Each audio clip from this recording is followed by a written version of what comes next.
Hello and welcome back to Finding Jesus Today.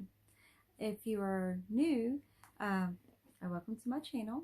And if you like the content, want to hear more, please like and subscribe. You can ding the bell and all of those can give you notifications. Comments with anything that you would like. Keep it respectful. But anyway, with any ideas. And if you have liked and subscribed to this, and welcome back again. Today, I want to read a passage. It's from the same Bible that I've been using, the New Revised Standard Version. And I want to read about the Canaanite woman's faith. And this is in Matthew chapter 15, verses 21 through 28. So, Jesus left that place and went away to the district of Tyre and Sidon. Just then, a Canaanite woman from that region came out and started shouting, "Have mercy on me, Lord, Son of David. My daughter is tormented by a demon." But he did not answer her at all. And his disciples came and urged him, saying, "Send her away, for she keeps shouting after us." He answered, "I was sent only for the lost sheep of the house of Israel." But she came and knelt before him, saying, "Lord, help me." He answered, "It is not fair to take the children's food and throw it to the dogs." She said, "Yes, Lord, yet even the dogs eat the crumbs that fall from their master's table." Then Jesus answered her, "Woman, great is your faith. Let it be done for you as you wish." And her daughter was healed immediately. So there's some different aspects to this. I mean, we don't normally associate Jesus of telling someone no. But the Canaanite woman, one, she was not from the house of Israel. She was not Jewish. And they were typically the enemies of the Jews. And Jesus asserted his authority and said, you know, my first primary mission is for the children of the house of Israel. So he was in effect telling her, you are secondary to what my mission is. Or basically his mission has not yet extended to those who are not part of the house of Israel. So he didn't outright say that he would not ever help anybody who's not from the house of Israel. It's just that at that time his primary mission was for the children of the house of Israel. So also, you know, a lot, you know, even these days people want to go to, you know, healers, something that it's a quick fix, a fad, just, you know, the new and the greatest and latest thing out there. And so, you know, we can maybe assume and surmise that maybe Jesus was testing her to see if she did not think that he was just a magician that was just going to heal her. She was going to go on her way, and then that was just going to be the end of it. But the woman did say, you know, Lord. In fact, she called him Lord 3 times. She even acknowledged him as a master. So as someone that is definitely above her.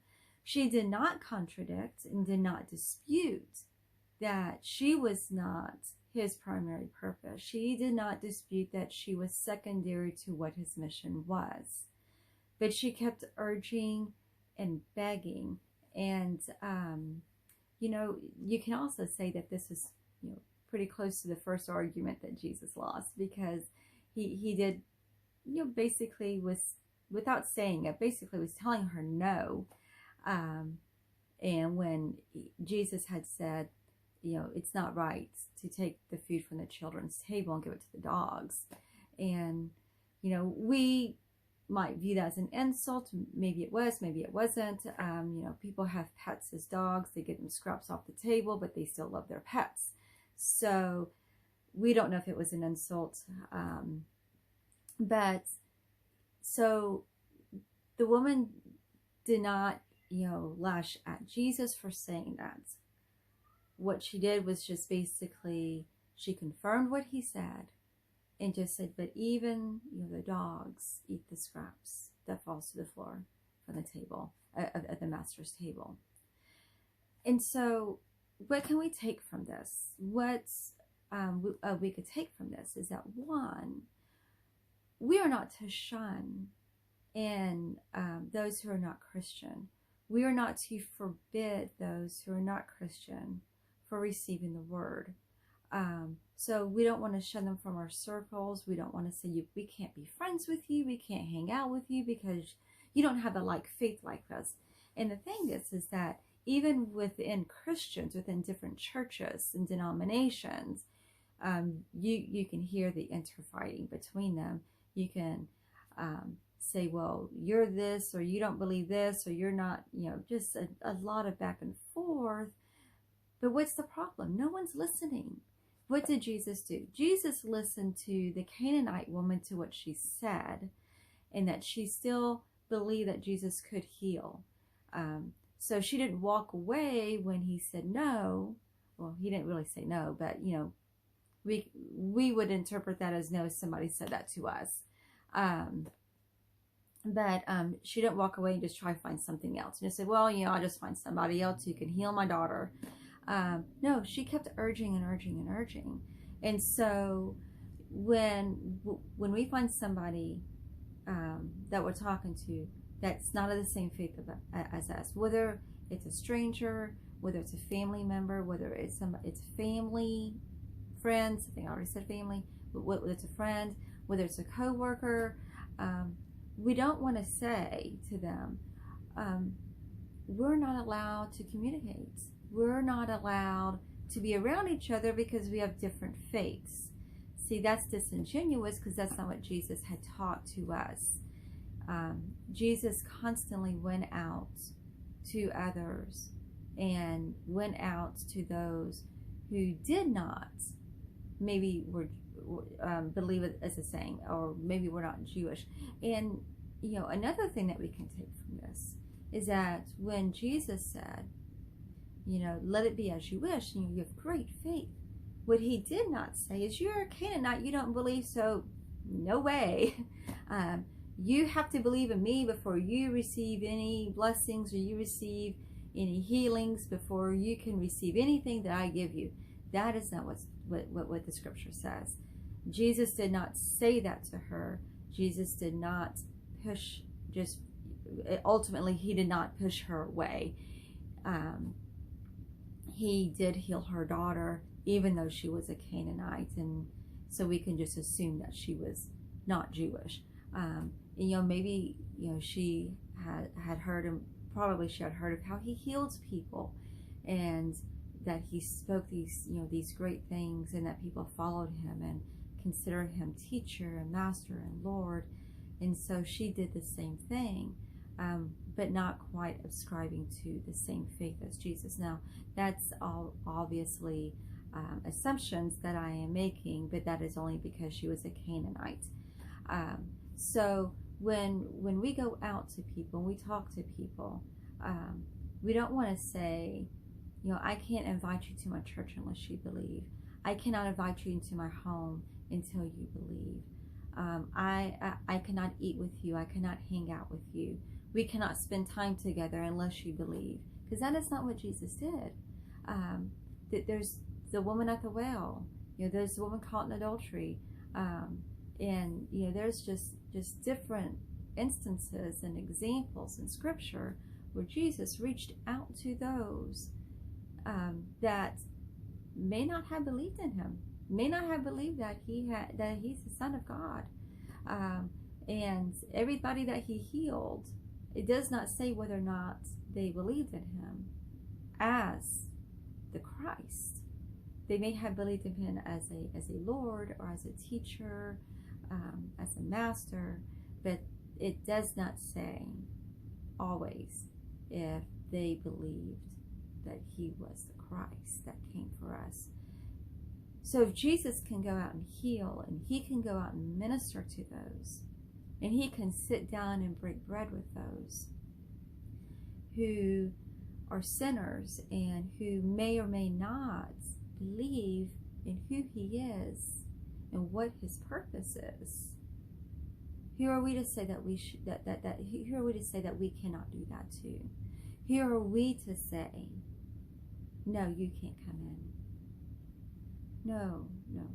We are to go out, regardless of who they are, regardless of what their faith is. And we go out and we sit with them and we listen. We listen like Jesus did. We listen to them. And we don't listen with judgment, and we don't listen with condemnation. We listen to understand, because as I said in a previous episode, we have to meet them where they are. And where this woman was desperate because her daughter was dying from a demon that was possessed in her.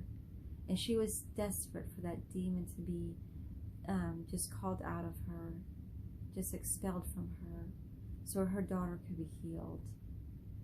And Jesus did that. Jesus did not say, well, once you profess your faith, and once you profess that I am Christ the Lord, and once you profess this, and this, and then I will heal you, or heal your daughter. Jesus did not say that.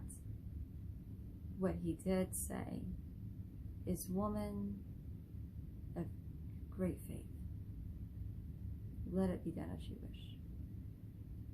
And it was her faith in him that he could cure her daughter of the demon, because she never gave up. She never gave up knowing that Jesus could do this, that he could do this thing. Even so more than likely she did hear stories, and she believed those stories. And she didn't leave when at first it seemed like he shunned her, to go find another person, maybe go find a fly-by-night magician. He didn't do that. He went. He went in and he helped her, and she stayed and kept begging him, and basically getting into a civil argument of why she was there, even though that was not the mission that he was after at that point. Why he should help somebody who is not primary to what he was doing at that moment. And because of her faith, and because she did not give up, her daughter was healed. So we should show the same mercy to others that Jesus showed to this woman.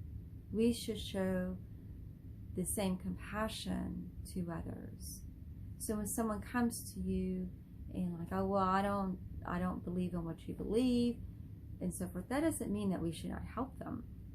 No, we should absolutely help them to our ability, and we should do it with compassion. And how do we tell people about our faith?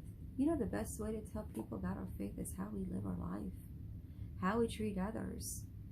If we are going to push people away because they don't believe like us, what good does that do? If all we do is help those who believe like us, there's no honor in that. There's no reward in that. Really, there's not even a satisfaction, if you think about it, in doing that.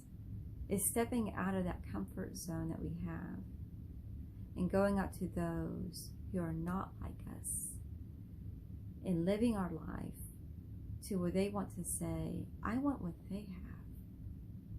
So how do you do that? Have you helped people who do not believe like you? Have you sat and talked with people who do not believe like you do? And I don't mean talk about religion. Of course, that could be it too. But have you just sat and talked? Have you have friends who did not believe as you do? If you did, when you found out they did not believe as you do, did you cut off that friendship? Or did you keep being friends? So we can take what Jesus did and how he treated others, and we can use that in our lives today. The next passage after the Canaanite woman's faith is Jesus feeding the 4,000. And I tell you what, feeding the 4,000, I seriously doubt that Jesus went and asked every single body there, do you believe I'm the Christ? Before I feed you, do you believe I'm the Christ? Because he probably didn't, but he fed them anyway. They came to him and they were hungry, and he fed them anyway, and he showed them a miracle, whether they believed or not. So we need to go into the world, and we need to help those, whether it's feeding them, whether it's sitting down listening to them, buying clothes, helping them when they're sick, just whatever it is. Maybe it's to clean their house because they're sick, and they can't do it. Whatever it is, we should go and do that without regard of what their faith or lack of faith is. So, if you like what I said today, comment below. If you didn't like what I said today, comment below. This no harm in a little controversy. And please like my page, subscribe to it, ring the bell, and God bless. And I will see you next time.